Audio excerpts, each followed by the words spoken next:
Hello students, myself S.K. Verma and I welcome you all on my YouTube channel Easy Accountancy, the platform where you can learn accountancy in the most lubricated manner. बहुत ही आसान तरीके से आप accountancy के questions को यहाँ पर सीखते हैं। तो अभी तक हम लोग क्वेश्चन नंबर 17 तक सॉल्व कर चुके हैं और हमारा टॉपिक चल रहा है, हमारा चैप्टर चल रहा है अकाउंटिंग इक्वेशन। चलिए आज हमने लिया है क्वेश्चन नंबर 18, देखते हैं इसको कैसे सॉल्व करेंगे। तो इसने हमें क्वेश्चन नंबर 18 जो दिया वो आपको ऑलरेडी वीडियो स्टार्ट होने के साथ ही आपको मिल जाएगा। कह रहा है हमसे कि the capital of the business is ₹3 lakh, liabilities ₹50,000। तो हम इसको नोट डाउन करेंगे यहाँ पर। कैपिटल हमें इसने दिया है ₹3 लाख, फिर हमको देता है लायबिलिटीज 50,000,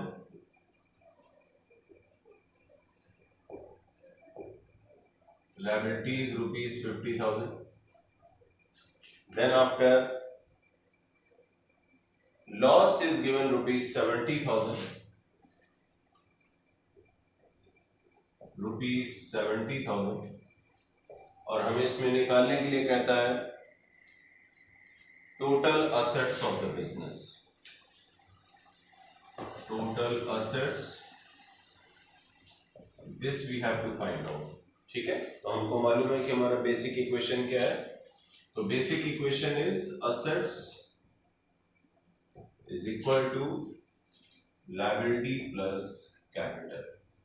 ये हमारा बेसिक इक्वेशन है और हमें असेट्स निकालने हैं, हमें लायबिलिटीज इसने दे रखी हैं, हमें इसने देख लीजिए कैपिटल दे रखी है और हमें इसने लॉस दिया हुआ है। चलिए देखते हैं कि हमारी टोटल कैपिटल के असेट्स कैसे निकलेंगी। तो लायबिलिटीज इसने हमको दे रखी है ऑलरेडी, देख लीजिए। हम इसके लिए इक्वेशन को थोड़ा सा और मॉडिफाई करेंगे।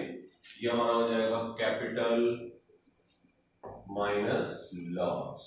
ओके, तो लायबिलिटीज हमको इसने दी हैं 50,000 और कैपिटल माइनस लॉस को अगर हम सॉल्व करेंगे तो ये हमारा हो जाएगा 3 लाख और लॉस है हमारा 70,000 और 50,000 plus 3 lakh minus 70, 2,30,000, ultimately 22,80,000। Okay, this is how we can solve this question. We had to obtain what? Total assets. So this is, we have got total assets. Okay, this is all about this question. Keep on watching. पूरे देखने हैं आपको सारे के सारे videos और पूरे videos देखने हैं।